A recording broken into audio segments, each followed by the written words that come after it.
It's existed for 137 years. Once every 4 years, the very best players from across the UK and Ireland will come together. And look, these guys are normally rivals. They have to form a bond, form a unit.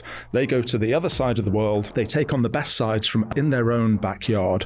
Everybody wins at home, but they often lose away from home. So this is the ultimate challenge in rugby, maybe in sport. It's rare, it's precious, and it's unique. I think everybody would consider themselves to be honoured to be the Lions head coach. Andy was thrilled to be invited because, as it is for the player, for the coach as well, it's the pinnacle. If you think about what the Lions is trying to do, it's a short, sharp, 8-week project where you're trying to win.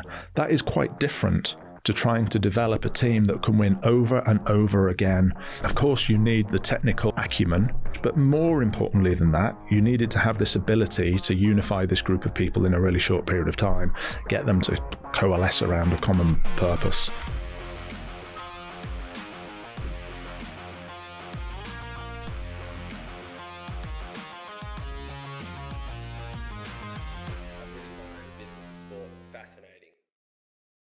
But before we dive in, if this is your first time on the channel, or if you're a regular viewer, please can you like, subscribe, and hit the bell.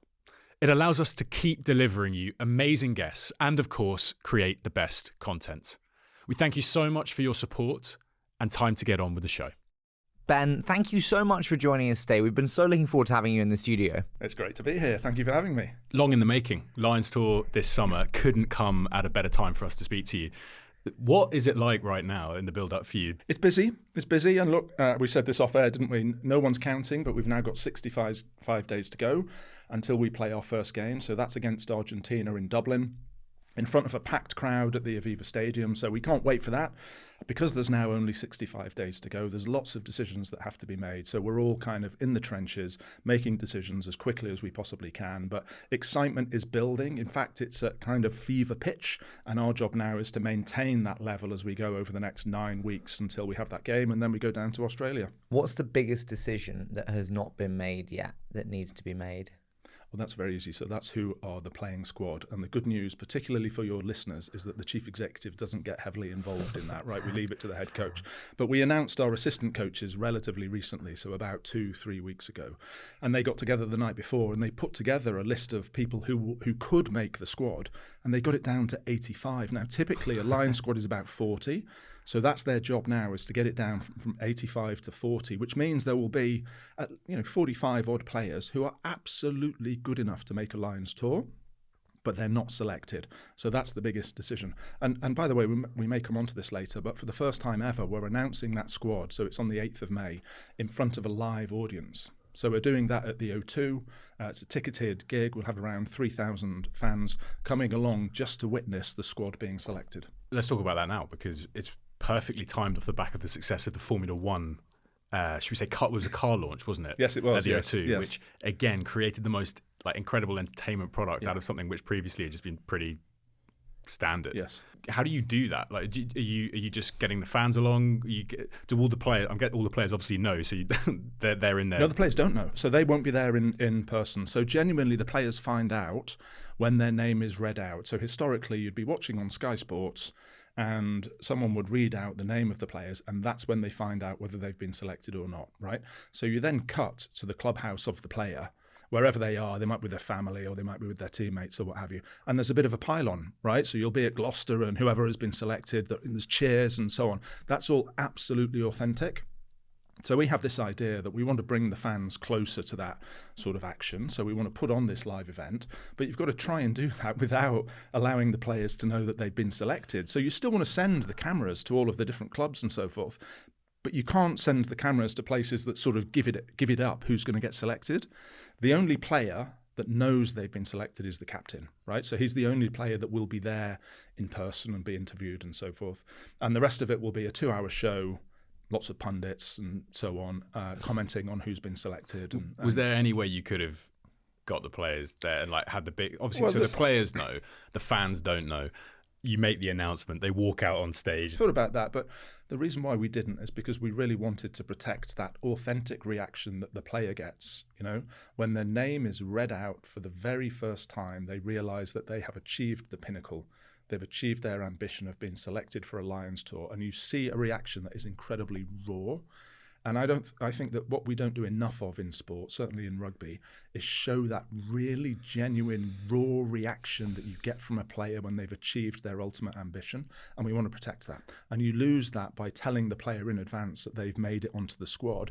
And you've now got to rock up and you've got to walk out in front of a crowd and go, oh, swoon, I've made it, right? It's a bit sort of, I think it's like ham acting and so on. And I guess it's too brutal to get all 80 of them in and only pick Can you half imagine? of them. Like, half of them sat there I with just think hangdog I think it's expressions. savage because you also then have to send camera crews to places where they won't be picked. Yes, you do. Yes. And that is so mean because you're thinking, well, there's a camera crew. They're not going to film me if I'm not picked.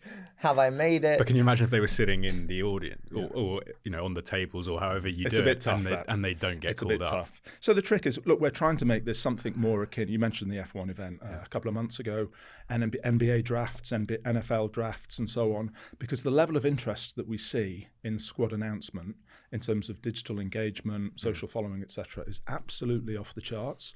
In fact, the engagement is the same level as the first test. So squad announcement and first test reach the same level of engagement, which is quite extraordinary. So we want to capitalise on that. Wow.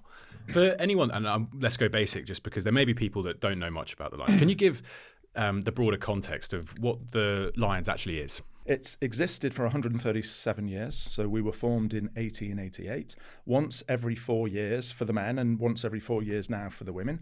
The very best players from across the UK and Ireland will come together. And look, these guys are normally rivals, aren't they? They're playing against each other just a few weeks ago in the men's Six Nations. They have to form a bond, form a unit. They go to the other side of the world. They take on the best sides from elsewhere in the world in their own backyard, always actually in countries that are full of adventure. There's lots going on in these countries, which is fantastic because you're surrounded by tens of thousands of fans, the Sea of Red as it's become known, right? And so it is almost the ultimate challenge in sport. You think about some other sporting properties that might be slightly similar to the Lions, take the Ryder Cup or an Ashes tour or something like that, and look at how difficult it is for those guys to win when they go away from home. Incredibly difficult. Everybody wins at home, but they often lose away from home. So this is the ultimate challenge in rugby, maybe in sport, and it's unique, right? It's rare, it's precious, and it's unique. People always talk about the putting four very strong countries together. That kind of opportunity to bring the best players from multiple countries balances out by the fact that it always plays away. If we're looking on a sporting parity, you always want competition, right? You don't just want something to be a continued walkover. So do you think those advantages almost cancel each other out to create a really great environment? Yeah, I think they do. And look, there aren't walkovers. If you look at the Lions in the whole of the professional era, so how many tours have there been since the game went pro in 97? We've only won two. Right. In 95. We've only won two. We won in South Africa in 97 and we won in 2013 in Australia. So this thing is extraordinarily difficult. But you're right. Yes, you've got the very best players from the UK and Ireland, but it's difficult because you've got to get them to bond and form cohesion and units within a very, very short period of time. And as you say, go away from home and take on the best in their own backyards. Tell us, this is once every 4 years. So you have this tour that you build up to, but the business is 365 every single year. So how do you work as the chief executive? How do you work within those parameters? What does the business of the Lions actually look like throughout that cycle? Well, so there's a number of different things we can talk about here. Maybe I'll talk first about what you have to do to put a Lions tour on, but then we can get into more detail about the financial model, the business model, where our revenue comes from and so forth. But if you look at what goes into putting a Lions tour on, there's 5 or so different steps that you go through, right? So typically we would start working on a tour around about 5 years from the start date. And job number 1 is to get what I would call the foundations in place. So you have to do a deal between the Lions and the host union that says how long will the tour be? How many matches will there be? Where will those matches take place? And you can imagine, right, for the host, they want you traversing the country that you're playing in from east to west, north to south, so that by the time it comes to the test matches, you're all exhausted and you're going to find it more difficult to win. So we have a negotiation with them about what the sequence around the country will be and what the level of opposition is that we will play when, because we want the tour to gradually get more difficult so that you peak for the test matches. But of course, the host has a slightly different opinion around that. So there's a big negotiation with the host. And during that point, we also make a decision on how the commercial rights will be allocated. So are we going to share them between us and go to market together? Are we going to have separate commercial programs and so forth? So that's job number one. Job number two is that you then build out all of your commercial partnerships. The reality is putting on a Lions tour takes an awful lot of work. We can't do it on our own. So we have broadcast partners, we have commercial partners, as in sponsors, we have licensees, and very many more partners as well. So there's a huge piece of work to build out that portfolio. You then get into the more rugby-specific decisions. So you appoint the head coach, you appoint the assistant coaches, you build out the backroom team, you build out an ops team, you start to allocate training bases, these sorts of things. Then you're at the sharp end when you're actually on tour and you're doing everything you can, led by the head coach, to try and win rugby matches. And you come back after that and there's a massive debrief and knowledge capture, and you try and take as many learnings as you can from the tour and fold it into future editions. And as I said, that typically takes about 5 years from start to finish. So although we've got 65 days to go until the first match on 25, we're also now doing a lot of work on 27, which is the inaugural Lions Women's Tour. I was in Auckland a couple of weeks ago focusing on that one. We're in negotiations now around the 29 tour, and very shortly we will kick off a process which is around 31 and 33. My God, I feel honoured you gave us this time. I do just want to touch on the two partnership elements you said there. One was broadcast and one was commercial. I think the world is changing so much in terms of content consumption. How is what broadcast want changing? Isn't the question, what is it that fans want, right? Because what does a broadcaster want? They want something that will attract the fan. Mm-hmm. How is that changing? I think the fan now wants more access than ever before. Of course, yes, they want the content on the field of play and they want to enjoy the matches and see what happens and all the rest of it. And we all love that. But they want to get behind the scenes, right? People love individuals, they love characters, they love stories, and they want to get more access to that. So that translates into a broadcaster, whether that's linear or paywall or streamer or whoever it might be. They all, I think, want access to those really rich stories that are behind the scenes as much as on the field of play. How do you think about giving that without encroaching on player privacy? It's a great question. It's an ongoing challenge. So it's not like binary, let's just decide we're going to give more access and then it happens, because you're right, you also want to protect. Because like a Netflix Inside the Lions would be a great Netflix show. So we like to think Prime. that actually we started the sports documentary genre. So you go back to 97, which was a winning tour for us, which helps against South Africa. There's a famous Jerry Guscott drop goal to win the third test. And the Living with the Lions was the documentary that was born at that time. Have you seen it? I loved it. You loved it. Excellent. I loved the middle. Right, that you was love the your middle kind of of era, wasn't it? That was your era back in Yeah. 97. So, you speak to lots of Lions fans and they all kind of grew up watching Living with the Lions. And so we've done one every time since, but the reality is I think some of them have become, they're almost like library pieces. It's like something you put in the catalogue that shows you what happened in the matches, but the richness of the content doesn't compare to what we got back in 97.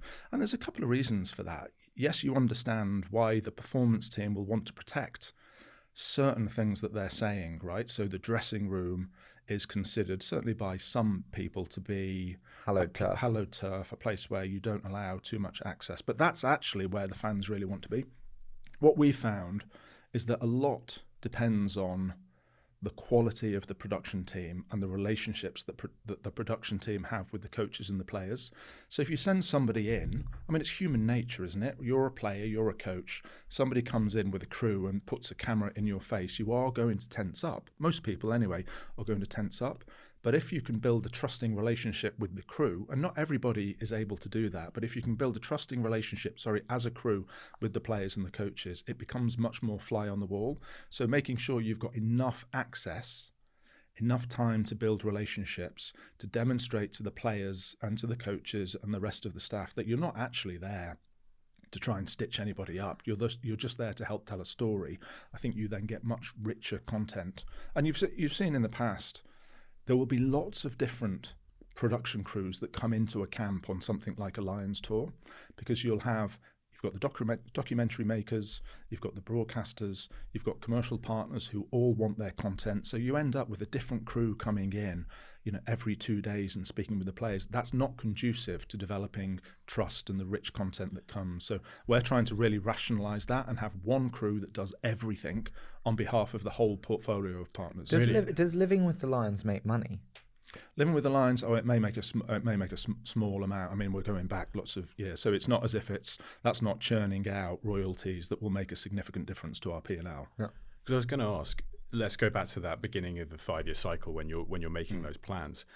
Are you sitting down going, right, we've got X number of packages. We've got centralized broadcast that's obviously covering the games. We've got documentary style pieces here in the background. Are you then kind of packaging those out, and are you taking them to market? Are you selling them yourselves? Are you in charge of those rights? Yes, we are. So if you go back a way, so just before I started in 2018. Just before I started, we'd had the 2017 tour to New Zealand.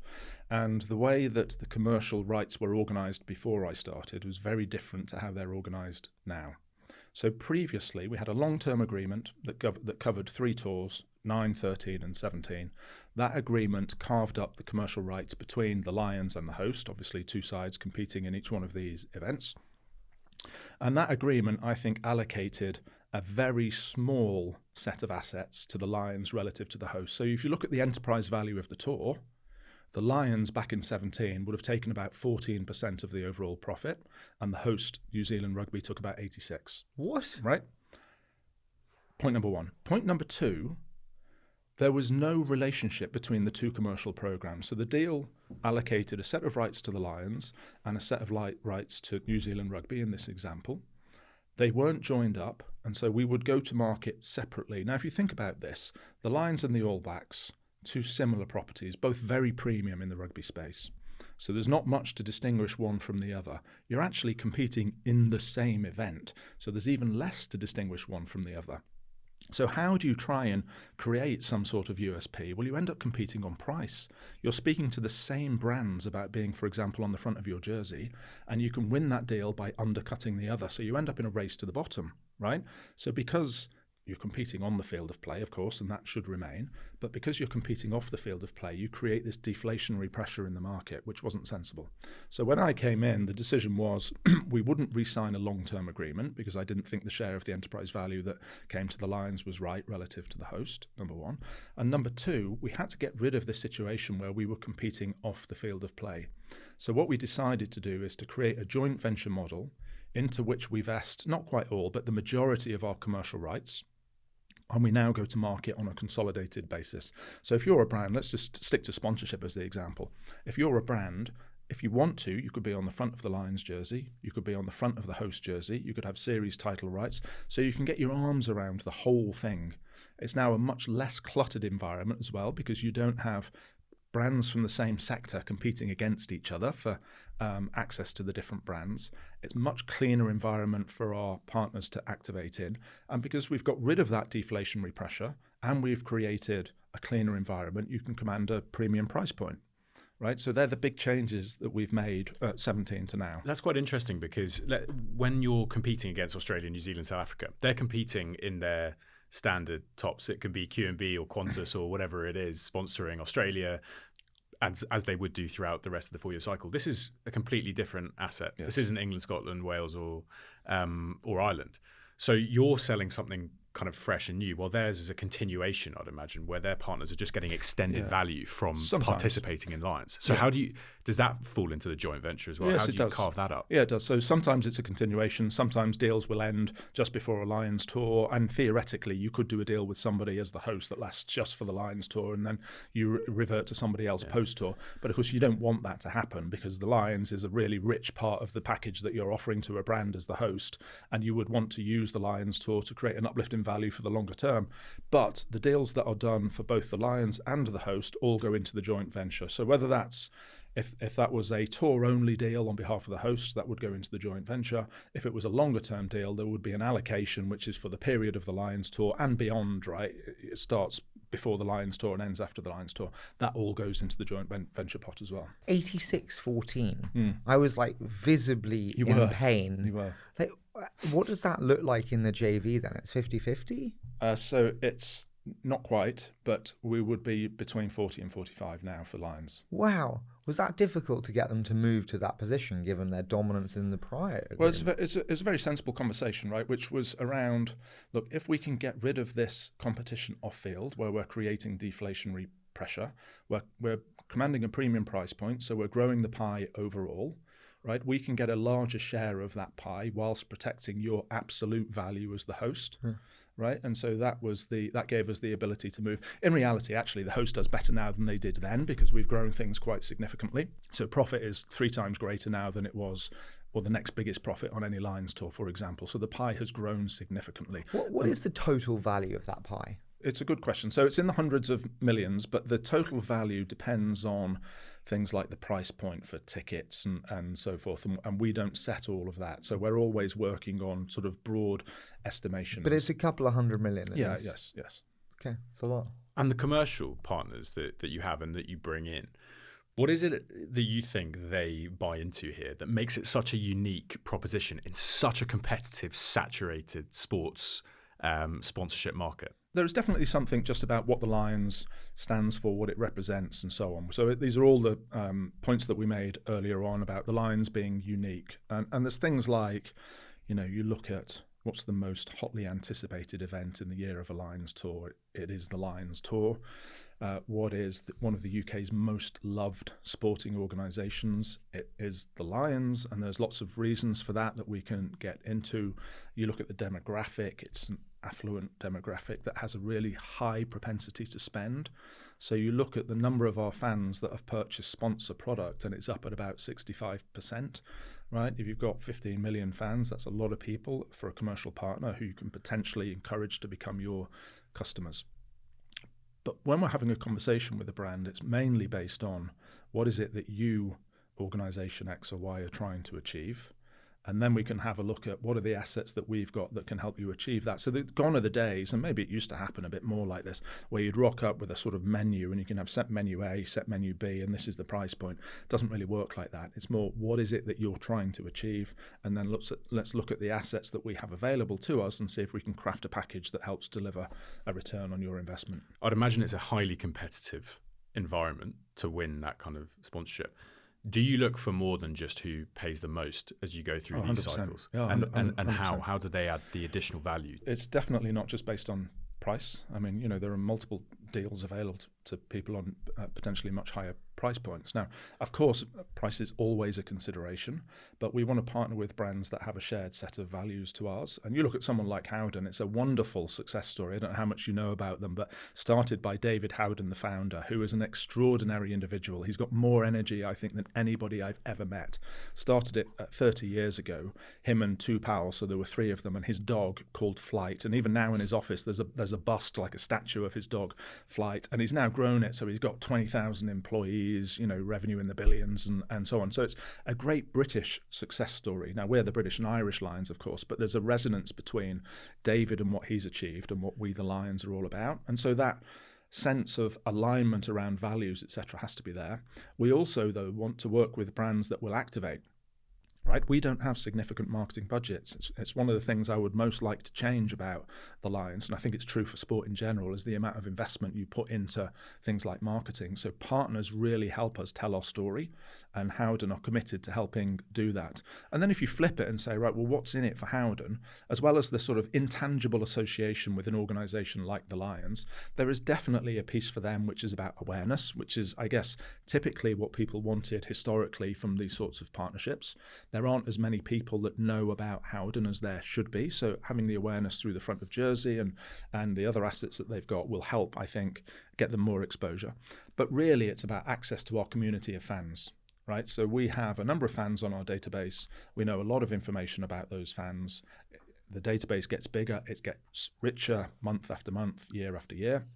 Howden wants to have a direct conversation with those fans, and ultimately it wants to convert them from our fans into their customers. Why do you not have a big marketing budget? If you look at the way things have worked historically, so we go back to that pre-2018 model, then whatever profit was made was all paid out in a distribution to the shareholders. There was a relatively small amount that was held back to fund the next cycle. You didn't have a situation where there was much money that was retained for investment into future growth. That's one of the decisions that we took since I came in, is that we would now start to build up more of a war chest, if you like, that you can use to invest in these sorts of areas. So our trajectory is growing significantly. So our marketing budget now would be double what it was in sort of previous cycles, but I think we're still under indexed, and we haven't done it yet, but there's a piece of work that needs to be done comparing the amount that we spend on marketing relative to other sporting properties and relative to other organisations outside of sport, and I think that will show that we're underinvested. How big is the marketing budget? Well, it's not. It's in the low millions, right? And interesting story. I remember going through these numbers with somebody, and our marketing director was taking him through the budgets, and he must have showed him the numbers and must have referred to something like the quad or something like that, right? And so for us, the quad obviously is the 4-year cycle that makes up the lines. The person we were talking to, I think, understood that to mean Q1. And so he says, oh, that budget's okay, right? That seems about right. That's a good budget for the first 3 months of the year. It's not the budget for the first 3 months of the year. It's the budget for the full 4-year cycle, right? And so we are definitely under-indexed. And I go back to the point that if we get it right on this tour, and all the indications are that it will be more profitable than it's been in the past, that means we can retain more of that revenue and we can invest that in future cycles in things like marketing, digital, What etc. would you like to do with more marketing budget that you do not do today? Well, there's a piece which is around content, right? And if you think about the Lions, we play matches once every 4 years. And now that we've got Lions women, it will be matches once every 2 years. But that's still infrequent, isn't it, in terms of the amount of content. So we are reliant on churning out content from the archive. We need to do much, much more of that. And that takes time, it takes resource, it takes people. We also need to invest even further in our CRM capabilities. So although we've grown this area significantly and the database is doubled and a little bit more by the time of the 25 tour compared to the 21 tour, and we know we used to know about 4 information points for every person on our database. That's now up to about 16. So it's grown and it's got richer, but we need to invest even more in converting people from fans to members of our database, because that community has, I think, got real value, and that's what we want to help our commercial partners have a direct conversation with. You mentioned distributions in terms of profits. Who are the shareholders? So the shareholders are the 4 unions that make up the Lions. So England, Scotland, Wales and Ireland each have a 25% shareholding. What about the business model, I guess, on that cycle? And I'm just interested on the relatability of this to the conversation we had with Bill Bill Sweeney. He was talking about the cyclical challenges that he has. Yes. 1 year, significant injection of money, another year, complete drop-off, World Cup cycle, chaos, but then another year with loads of autumn internationals, fantastic. You are so heavily weighted, I'd imagine, in a lot of that income on one particular year as a particularly profitable one. What happens in the other 3 years? I know there's lots of planning, but just from a business perspective, when it comes down to running the company, what does that look like? Yeah, you're right. So again, when I started, this is one of the points that we looked at and decided we wanted to address, because that financial cycle was way too high risk, right? You've got one high point every 4 years, and that's wonderful in a tour year when it's successful. Revenue generation, engagement from fans, so on and so forth. Relative calm, let's say, in the shoulder years, so the years outside of that tour.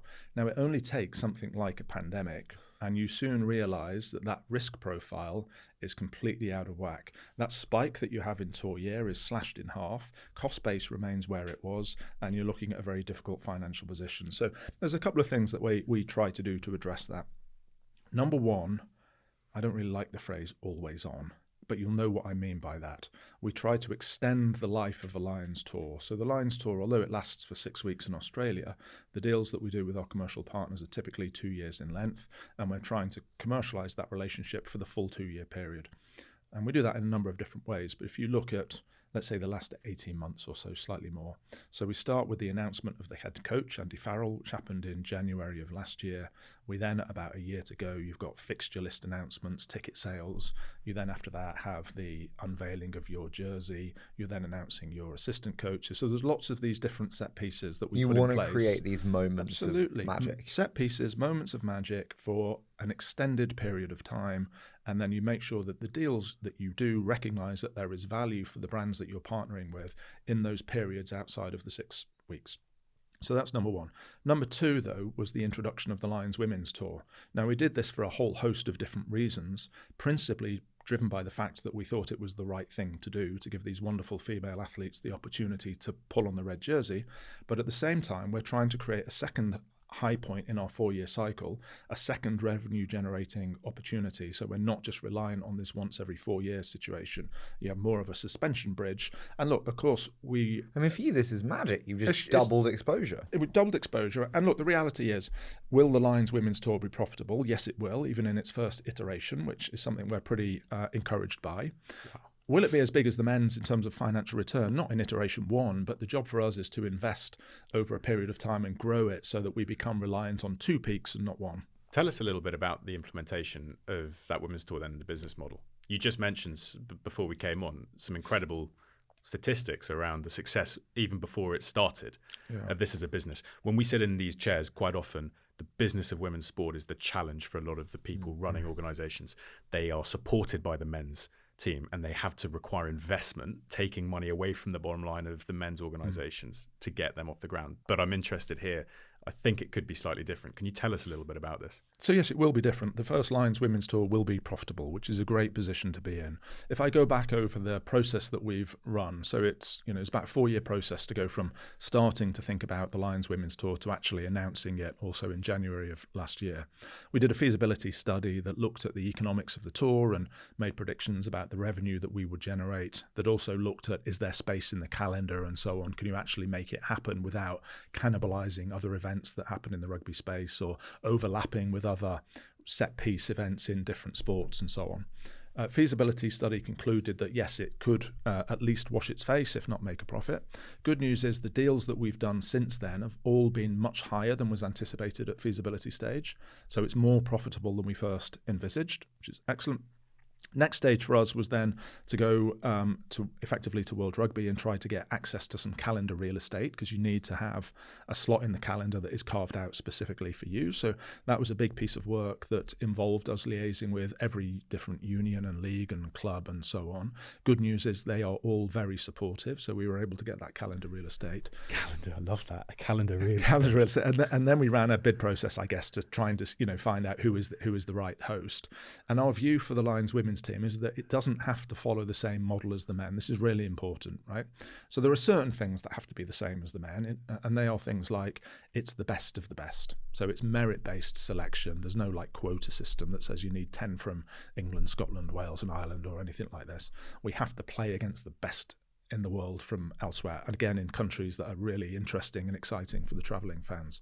Beyond that, though, you can go wherever you want. So it could be the countries that we play on the men's side, so New Zealand, South Africa, Australia, or it could be somewhere else. Could be France, could be North America, could be Japan, could be South America, who knows. It just so happens that this time around the successful bidder was New Zealand Rugby, so we'll be over there playing against the Black Ferns and other sides.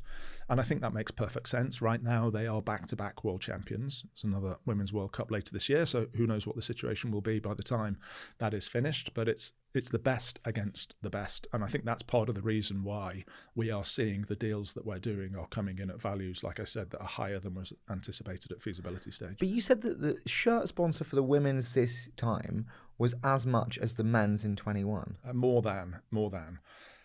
So it's a significant price point. So that's unbelievable. It's very good. It's a very good outcome, and that's because of our fantastic partner Royal London. So Royal London will be on the front of the jersey. They're the founding partner of the Lions women's team, and they are investing heavily. And look, they would consider themselves, so they're a mutual life assurance company, so they're owned by their customers. They see themselves as very socially responsible, and they want to make an investment in what they call leveling the playing field. So what we're using that money to do is, yes, it goes into the Lions central coffers because tours are expensive and you have to pay to put them on, but there's also an amount of that money that is invested into each of the unions that make up the Lions to fund player pathways, coach development and so on, trying to level the playing field so there are more people capable from each of the different countries of being selected for the Lions Tour come 27. Do players get paid?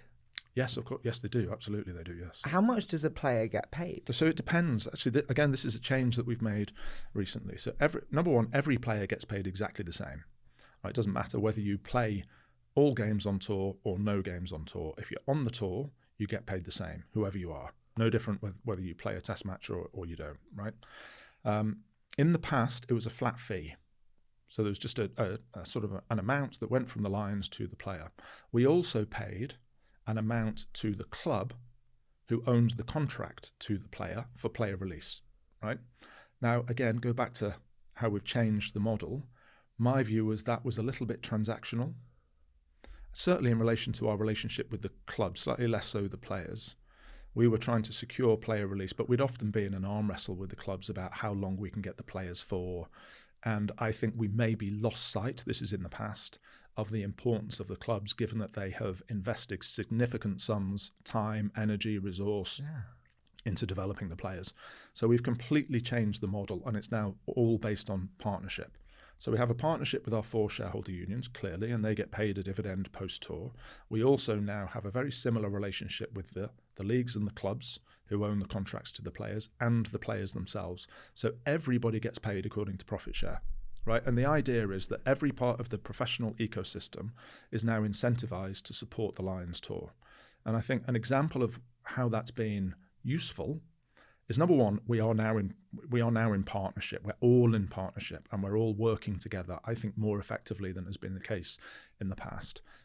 Let's use the game in Dublin as the example, the one I keep referring to as being 65 days away. That's a great example of our partnership with the clubs in particular bearing fruit. That's on the 20th of June, right, which is a Friday night. Originally, the Premiership and the URC finals were due to take place on the 21st of June. Very difficult to have those 2 matches basically going head-to-head against each other. Because of our partnership, the clubs and the leagues agreed to move the date of their final by a week, so they happen on the 14th. We've now got 2 high points in the rugby calendar, both with room to breathe, and we've got players that can play in both, not competing on the same day. So the model that we've changed around profit share, back to your question, and that also plays out for the players, I think just means that everybody now has skin in the game. So player, if we call them salaries for Lions tours, is that rising incrementally based on the success of the tours? Correct, yes. How much do you get paid? Depends how well we do. Like, So it's a percentage, right? It's a percentage. Is it a percentage of profit? Correct. But it's a privilege as well, isn't it? 100%. I think the thing I found interesting recently was with the Ryder Cup. And, I think that the last Ryder Cup, you had the whole Patrick Cantley waving the hat. His piece was that he believed that the players, with the Ryder Cup being such a huge event, generating significant money, should see something. Ryder Cup players don't get paid. It's a pure privilege play.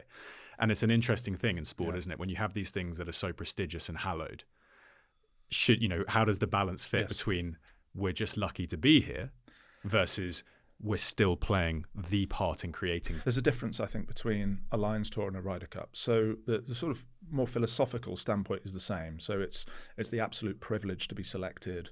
It's the high point. It's the pinnacle. I get that. That's consistent across the 2. The Ryder Cup lasts for 3 days, right? A Lions Tour, you're away for 8 weeks. And so it is very, very different what you're asking the players and the athletes to do, one versus the other. I completely agree. But I do also think like the quantum of cash that they get outside of that. I mean, I'm sorry, golfers, especially if they're playing in the Ryder Cup, they are the top of the top of the top. Yes. They earn millions and millions and millions. They're doing all right. 100 grand actually to a lot of rugby players is a lot of money.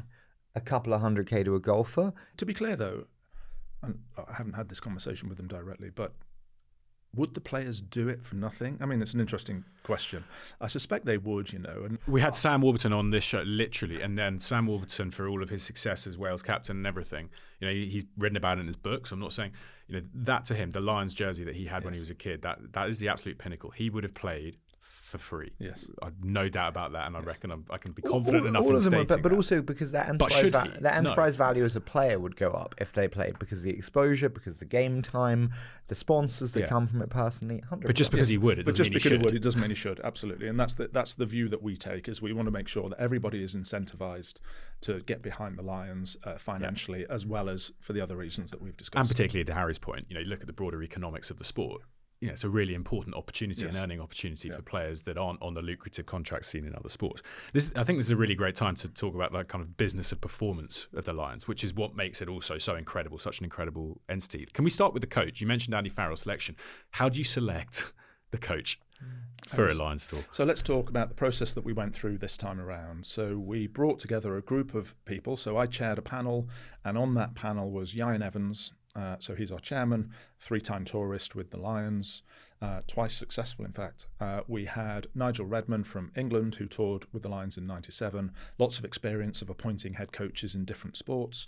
We had Brian O'Driscoll, 4-time Lions tourist, and we had Sir Ian McGeechan, who has been on, I think, most tours, right, since a long time past. So he was a big feature of the Living with the Lions documentary. He was a big feature of he? Living with the Lions, yeah. So there's like 15 plus worth of Lions tours worth of experience in that room. So we brought that panel together, and over about a 6-month period, so this started probably summer-ish 23 and ran through until just beyond the World Cup had finished. We spent a lot of time talking about what is it that makes for a great Lions coach.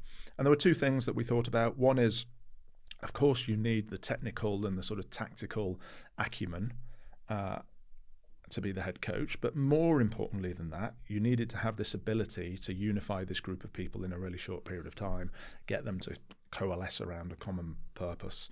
And we had, funnily enough, we had all sorts of flip charts with graphs, and you can imagine one axis has got technical competence, the other has got ability to unify, and you've got all sorts of names, and I won't share who those names are, that are being plotted on this graph. But right? I guess to relate to football, it's something like, do you have the Gareth Southgate or do you have the Jose Mourinho? 100%, because there's also a point, right, which is around, if you think about what the Lions is trying to do, it's a short, sharp, 8-week project in performance terms where you're trying to win. That is quite different to trying to develop a team that can win over and over again in Six Nations, in World Cups and so forth. And some people excel at one, but maybe not the other. So these are all the different conversations that we had. We came up with who we thought the right sort of short list of people were. And then, of course, we wanted to see how those coaches performed in things like the World Cup and so on. And then we came together after the World Cup and made the decision. Warren Gatland, Andy Farrell, how important is it, you think, that the coaches that you pick have actually had the experiences with one of the home nations for a significant amount of time to build some understanding of the player group they'll be working with? Yeah, I think it's important. I think it would be. It doesn't mean you can't do it without having had that, but having a knowledge of the UK and Irish ecosystem and the players within it is obviously important, because you haven't got long once you've been appointed to decide who are the right players and who can play with whom and so on. So I think that's important. It's also important that you've had experience on a Lions tour. I think potentially quite difficult for somebody to come in as a head coach who hasn't been on a Lions tour in any capacity historically. So if you look at Andy, although he hadn't been head coach of the Lions, he had been on 2 Lions tours as part of the assistant coach ticket. And that means he's got a real understanding of what goes into this. The cadence of Lions matches, 2 a week for a number of weeks, is very, very different to anything else you experience in the rugby world. So the planning that you put in place is very different. And you don't want to be learning that when you're in Australia. You need to know that before so that you can get your preparation right. What's the balance there of you having to, I guess, approach and convince? You've got a great case right now, Andy Farrell, coach of one of, if not the best team in the world, when you probably made the call to get him in, and then what he maybe has to sacrifice on his side. Is it I could never turn down coaching the Lions no matter what I'm doing right now? Or is there a little bit of a kind of negotiation sometimes you have to have? I think everybody would consider themselves to be honoured to be the Lions head coach. That was absolutely the case this time around. So Andy was thrilled to be invited, and he said this publicly himself, thrilled to be asked. It was a short conversation. It wasn't about persuasion and so forth, because as it is for the player, for the coach as well, it's the pinnacle. Now, some people might think there's a challenge there because this guy is the head coach of an individual side. So he's the head coach of the Irish Union. And if we're going to appoint him as our head coach, that means he has to give up the reins for the Irish national side for a period of time. And what do the Irish think about that? Well, I spend a lot of time talking to Kevin Potts, who's the chief executive of the IRFU. He's on our board, and he also would consider it an honour, right? So they would say it's a reflection of our system that we have a head coach who is considered good enough to take the reins on a Lions tour. Right, so I go back to this point about the whole of the ecosystem being supportive of the Lions. You see that at every single level. So you're involved as the executive in this decision, a key performance decision. Once the head coach is appointed, as an executive, is it then on that coaching staff to go and take on the selection, everything that goes into building that 18-month piece up to the tour? Yeah, so as the chief exec, you're involved in that decision and you ultimately make the recommendation to the board on who the head coach should be. But let's be very clear. I go back to my point earlier. That's based on the advice and the guidance of people who have been there and done it, right? It's not the chief executive rocking up and just deciding, I like the look of this guy, I'm going to recommend him. So there are lots of people that know far more than I do about the performance element of the sport that would have a significant input into that decision. Once you've appointed the head coach, am I going to tell him who he should select at inside centre? Absolutely not, right? We've appointed the best head coach in the world. We're going to give him the tools that he needs to be successful.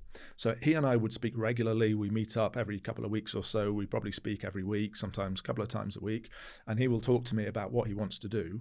The key for me is to support him and give him the tools that he needs. But I'm not interfering and telling him, you must have, back to the example from earlier, 10 players from each of the 4 countries that makes up the Lions or anything like that. You select who you think are the right people to win, on the field and off, by the way. So that's backroom team as well as players. Does performance on the pitch correlate to financial performance off it? We've had 2 wins, like I said earlier, in the professional era. But the financial performance has gone up, up and up every tour. So even when you've suffered a defeat, you will still see financial performance rise. Now, what I think you need over a period of time is to have some wins, right? You do need some wins. That doesn't mean you need to win every single game on every single tour, but this is a high-performance team. The aspiration is to win, and we need to do that. We haven't done that since 2013, so we do need to get another one. So since then, we've had 17 against New Zealand, which we drew, and then 21 against South Africa, which we lost in a decider. Third test, 78th minute, they scored a penalty and won it. You talked about bringing players together. Generally, the people that are making up the Lions tours are leathering each other for the majority of the year. And not just in club size, but in the most competitive international environments. Why does it work? Why does it work when you bring the fiercest of competitors together and stick them in not just kind of a room together, but then in a team to be able to deliver? Well, some of it that I don't think you can describe. You can't break it down and say, well, these are the components that make for something that is so special. Because part of what makes it special is the mystique, the unknown, the somewhat intangibles. But it does work. Now, if we try and do what I don't think you can do and break it down, there's a part about the players absolutely wanting to be there, right? They are desperate to be there. They have been playing since they were little kids, honing their craft, and this is the absolute pinnacle for them. So being selected to be on the Lions tour, as I've said, is an honour. Becoming a starter in a test match for a Lions is a level above. Being a winning Lion, or maybe something like a captain, like you're now on Mount Rushmore as a rugby player. So there is something about the player, absolutely wanting to be there. When they're there, I think the experience that they get is like little else, partly because of the quality of the player that they're playing with. Right? These guys are the best of the best. So you can imagine whatever environment they're in outside of the Lions, they're playing with some players who are maybe not at the standard that they are. When you're at the Lions, everybody is at that extraordinary standard. So there's something about the coachability, the level of improvement, the swiftness of the bonding that you see that is probably unlike anything that you've experienced before. I remember Courtney Laws, who's a 2-time Lions tourist at 17 and 21. He talked about when he first got selected in 17 and he went to his very first training session and he realised at that point, this is a level above, and he loved it. He absolutely loved it. And so I think that's probably the key component, is the fact that the players absolutely love being there. But there is something else, right? And it's around, I think, the relationship between the players and the fans. Like a Lions tour wouldn't be a Lions tour without the fans, not in the same way that we know it. And 21 is a perfect example of this when we played behind closed doors because of COVID.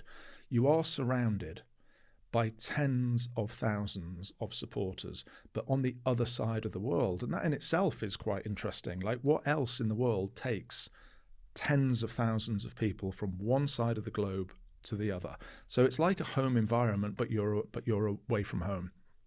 And I ask the players, and I've said to them in the past, what difference do the fans make? Like, do they really make a difference? And they will absolutely say, yes, they do, particularly in the biggest of games with the finest of margins. And that's what you have on Lions tours, the biggest games with the finest margins. So being surrounded by that sea of red and the atmosphere, the colour, the passion, the vibrancy that they bring, there is a relationship between that energy and what happens on the field of play. So as a fan, I'd actually don't look at our fans as spectators who are sat there passively consuming the action. I look at them as participants in the action. And so whether you're a player or a fan, there is something about that. There is something about that that makes you feel that you're a part of something very special. And it just works. I was there in the last win in that Sydney Stadium in 2013, and you looked around and there was more red than there was gold. Yes. For Australia. Yes. Well, I mean, mostly because half of them were in their Welsh tops as well, because it was, sadly said, so much Wales. But it was incredible. It felt like a home fixture for a team that doesn't have a home. Yes. So, and this time around, on our official travel program, at least, we're taking more than double the numbers that we took in 2013. Really? How many people is this? Well, the total number of people that go on a Lions tour is unknown. So you'll hear all sorts of numbers quoted, right up to sort of 35, 40,000. A number of them will travel on their own means, right? We'd love them all to come through our official program so we know exactly who they are. But everybody's got friends and mates in Australia who you can stay with and they can get tickets for you and so on. We will take on the official travel program, like way more than 10,000. Way more than 10,000. And it's interesting, right? So 20% of all hotel space in Brisbane, Sydney, Melbourne is booked in our name right now, right? And these are big international cities, right? Sydney, big international city. 20% of every single hotel room in the whole of that city and the surrounding area is booked in the name of the Lions. It's absolutely huge. In fact, there are only a certain number of cities, and this is an interesting challenge to have, that can host us now. Right, so take for a test match, take Perth, right, on the west of Australia, of course. They have something, forgive me, Perth, if I've got the wrong number, but it's something like 16,000 hotel beds available in Perth. That's not enough to accommodate the Lions for a test match. They don't have a deep water harbour, so you can't get cruise ships in to accommodate people. So in Australia, the only places that have enough infrastructure and hotel stock to accommodate us for a test match at least are Brisbane, and even then, because you've got Gold Coast and Sunshine Coast, Melbourne and Sydney, where they have about 40,000 hotel beds, so they can accommodate us. There aren't that many cities in the countries that we've historically toured that can continue to host the Lions, given the number of people that we take with us. Can New Zealand do that? The infrastructure that they have around their major cities, can they support it? Yeah, so they will be able to. You have to find different ways. For example, cruise liners is one option that you would think about. Plus, back in 2017, before my time, there was loads of sort of motorhomes and things like this with travelling around the country. So you have to find creative ways. But the hotel stock is obviously lower there than it would be in Sydney and Melbourne. So we talked, for this whole thing really about what the historic side of the Lions is, where the values lie. Now, we are building up to this big tour in the summer. Everything that you do, everything that you're planning and putting into practice, can you take us to the actual moments on tour for you? What happens when you're there? So you mean as the chief executive? Yeah, effectively, what do you do day by day? What do you? Yeah. The tour coming up now. Yes. Once you're on tour, everything's gone into it. What happens when you actually go on tour? So it's an interesting point to reflect on that, and I would liken it to what a head coach does in test week. Right, so you will hear head coaches talking about at the start of a test week, it's very much coach-led. Right, so they're leading the debriefs with the players. They're talking about the game plan for the opposition that's coming at the weekend. They're leading the training sessions. As you go through the week, it becomes more player-led. And when you get to the Friday, if the game's on a Saturday, you'll have the captain's run, which is led completely by the players. And I remember hearing Stuart Lancaster, who was the England rugby head coach, way back when, talking about on the day before the match, or it might have been on the day of the match, he'd go to one of the executive boxes at Twickenham and he'd be reading his book, because at that point he can't influence matters as much as he can earlier in the week.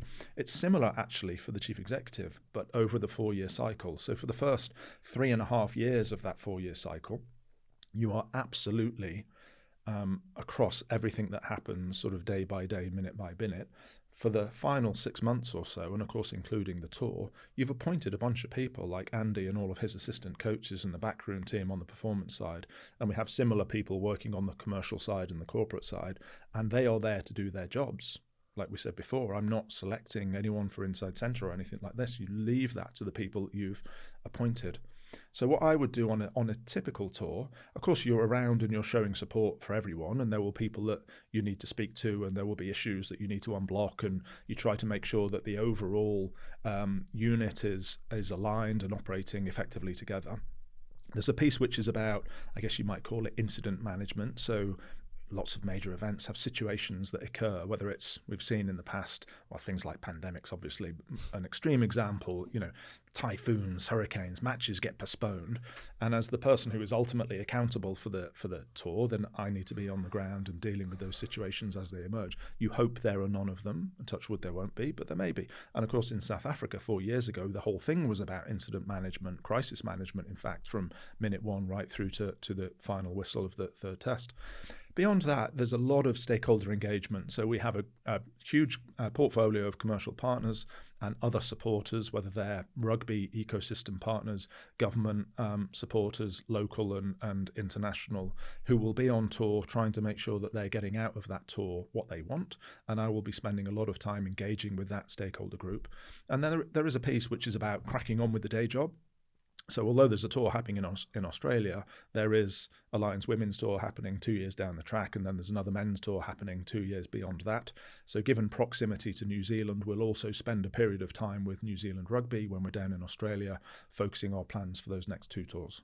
Can I ask you, what would you most like to change that you are unable to change because of commercial partnerships, broadcasting partnerships, board? What would you most like to change that you're unable to? Rugby's at an interesting point now, isn't it, where there are some financial challenges that the game has faced. They're well documented. I think they're understood by everybody. What that means is that if the Lions makes a profit, of course, we want to be paying out dividends to our shareholders that they can then invest in the growth of the game in their territories, and they can help them deal with the financial situations that they're facing. There's a slight tension between that and my ambition to invest more for the future growth of the game. The future growth of the Lions, for example, in digital and marketing, which I think would be an area we would like to increase our capacity in. So that tension has to be managed. Do the stakeholders understand? They do. Look, it's not. But then they want the cash. I get it. They do, and it's always a very, very sensible conversation. Yeah, tough, but sensible, right? It's not as if nobody's at loggerheads here. The shareholders are on our board. We have very sensible conversations with them, and yes, whilst they, of course, would like to get the biggest dividend they could possibly receive, they also understand that retaining more of that addresses the risk imbalance that we talked about earlier when it comes to our balance sheet, but it also enables us to grow in the future, which means we'll be paying out more in dividends after subsequent tours. So these are people that understand that long-term dynamic, but there is always a slight tension between those two objectives. Is there a way to build a continuous revenue stream? In terms of like subscriber revenue, is there a way to build that continuous revenue stream across the 4 years in membership that is actually really meaningful? Yeah, so membership's a good example. We have a membership program. I think the key is whether you can provide something that is genuinely meaningful to the people that are engaging. Throughout that period. Throughout that 4-year period. You look at most membership programs, right, and they're still based around tickets, principally. Why do people sign up for membership programs? It's because they can get access to tickets, right? And we don't have many of those because we're playing once every 4 years. So you focus on digital content, etc., but there's a limit to the amount of digital content that you can produce, again, because we're playing once every 4 years. So we are thinking about these sorts of things. We haven't cracked it yet, so there's definitely more work to be done there. Okay, playing on that, you just touched on the wider problems in rugby, and then we're just talking about the incredible success of a Lions tour. Is there a way you can create value with, let's say, Premiership rugby clubs, some of whom are struggling with maybe attendance or demographics, etc., where you create a program linked to the Lions where a participation and an affiliation continuously with a Premiership rugby club gives you access to an opportunity to tour, a particular piece of fantastic merch or whatever it may be. Yeah. Lions associated things that once every 4 years fans are engaging with. But to get access to that, what do you have to do? Well, you have to support the game in the 3.5 years the Lions isn't the feature. I think that's really important, and so we do it, right? So I talk about this partnership that we He's now not have. researched either. Damn, I've cracked it. It was a great idea. cracked Yeah. So I talked earlier about the partnership that we have with the leagues and the clubs and the players and so on. Wasn't the case necessarily historically, but now we're putting on joint marketing initiatives. We have a sort of a group that will meet every couple of weeks or so that looks at what can we do together. So, for example, we will promote sales of tickets for the Premiership final. We will give Premiership an opportunity to have a prize for their fans, which might be the trip of a lifetime on a Lions tour. They can use that to generate data, etc. All of the fans on our database have the opportunity to opt in to become a member of the Premiership Rugby database. If we understand that somebody is a follower of, for example, Northampton Saints, we will try to signpost them to a relationship with the Saints directly. So more and more that is now happening. And actually we see that what is it that drives our database numbers up and up and up? Partly it's just the love that people have for the Lions, but it's also those collaborations. So building a relationship with the clubs and the leagues and other events is really successful.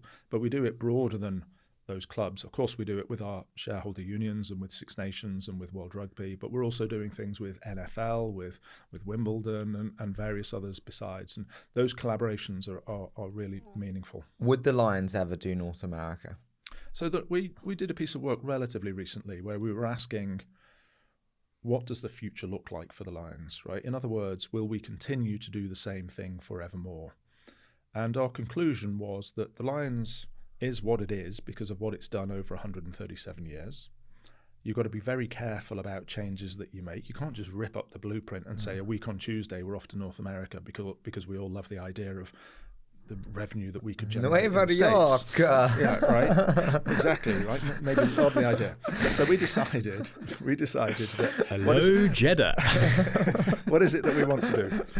Number one, we want to protect everything that's made the Lions wonderful over the recent, over our history. So we've got to be the best of the best. We've got to be playing against the best, by the way, in these countries that are wonderful for the fans, full of adventure and so forth. And that means touring places like New Zealand, like South Africa, continue to make perfect sense for us. However, there is a bit of us that thinks we should be innovative and we should start to develop relationships with new countries, right? Because if you look at our footprint now, of course, it's very strong in the countries that make up the Lions and in the countries that have hosted the Lions over many years. Outside of that, the relationships aren't significant. Can you do like a Lions mini tour? Well, so the way that we look at it is there's three components to a Lions tour. You've got the pre-tour piece. So, for example, the game that we're playing in Dublin against Argentina. You've then got the section on tour where you will play non-test matches, so typically against clubs or provincial sides. So in Australia, that's against the Waratahs, it's against the Brumbies, it's against the Reds and so on. And then you've got the test matches. Now, you have to leave the test matches, I think, where they are, continue to play 3 tests against the Wallabies or the All Blacks or whoever the host is. The pre-tour element, though, gives us an opportunity to think about building relationships with new countries. That's why we're playing Argentina. That's why 4 years ago we played against Japan. Could we see a situation where we're playing against different countries in the future? Absolutely. There was speculation a couple of weeks ago around us playing a pre-tour fixture against the French. Really mature commercial market in rugby. We don't have much of a relationship there. Would that be interesting? Yes. And then on tour, do we have to play all of our non-test matches against clubs, or could you substitute in countries like Japan instead of, I don't know, a President's 15 or something like that? Absolutely, you could. So we're trying to think innovatively about how we can get into new territories, but without compromising what it is that has made the Lions successful. And to be really clear, that doesn't mean just deciding we're going to go and tour the States a week on Tuesday, because I think if you wanted to do something like that, you need to spend a long period of time, building a relationship with that market so that it can accommodate you when you do go. It's a bit like you look at the NFL now. How long have they been investing in their European fixtures? Well, it's a considerable period of time. They don't just drop the Super Bowl here and just sort of let it fly. They invest year after year after year. And that's what we would need to do with territories that we think are important to us, is invest over time. Which territory do you think is most exciting? So for us, we are interested in the French market. We're interested in the Japanese market. We're playing against Argentina. Everybody is interested in North America. My view would be that for the game to really get a foothold in North America, the whole of the game needs to be part of one consolidated strategy. We could go to Vegas, right, and it'd be a very successful outcome for us. And There's no doubt there. But for it to be successful for the game, the whole of the game has to work behind one consolidated piece and make sure we're all operating together.